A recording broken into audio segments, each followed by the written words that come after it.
يعني هناك من دعا إلى أنه الاحتكام إلى الشارع، فإذا كان هذا الدعوة هذه تنطوي على خطورة أن في الأخير أن نتحول إلى يعني هالاعتصامات تتحول إلى مواجهات، وهذا بالنسبة لنا نحن الأصل أن نكون نقاش هذا تحت قبة مجلس التأسيسي والشعب يتبعها كما العادة. يعني احنا قدمنا في خصوص إنجاز الدستور وكذلك يعني الهيئة العليا للانتخابات وكل كان المفروض أن نستكمل المشوار هذا نمر الانتخابات، لكن احنا جاتنا أجندة، ثم أجندة دولية وكانت تبنتها مجموعات هنا الداخل، فتحينوا ووظفوا اغتيال المرحوم محمد البراهمي باش هم ينفذوها، ولذا لابد أن الشعب يخرج يعبر يفهم معناها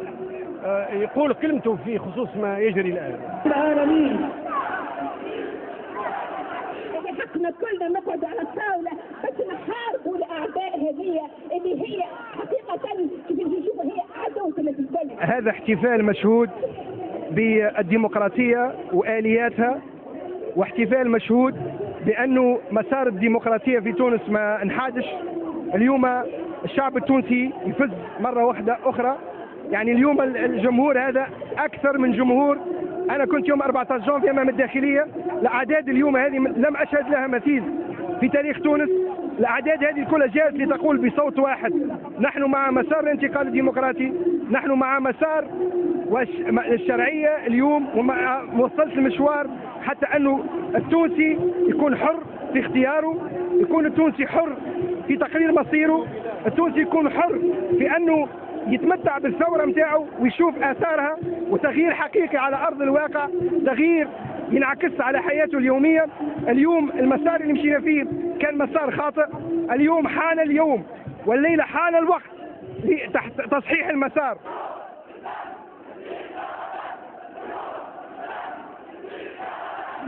احنا جينا اليوم للتعبير للالتحام بجماهير الشعب وللتعبير معهم على أن نطالب بالوحدة الوطنية، ندعو إلى تجميع قوى الشعب ضد الاستبداد، ضد عودة الاستبداد، ضد عودة النظام القديم اللي طردوه توانسة من الباب يحب يرجع من الشباك بأسماء أخرى.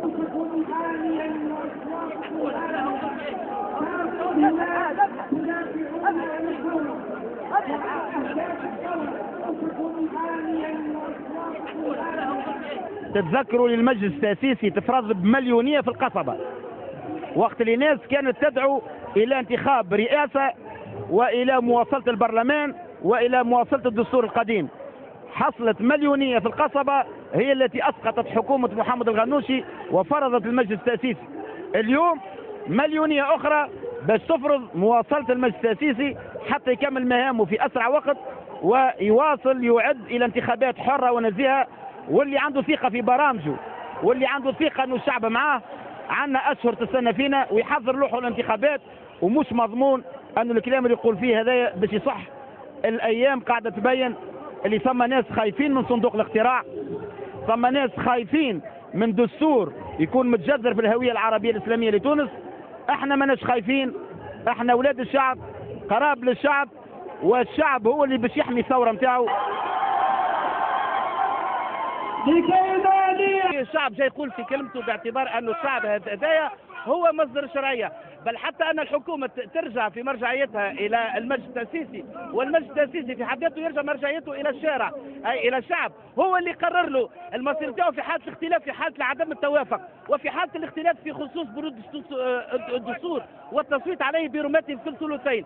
إن فقد حد الثلثين يرجع إلى الشارع، والشارع اليوم كما نشوفوا فيه الشعب التونسي اليوم صحيح اللي يحبش يقول كلمته.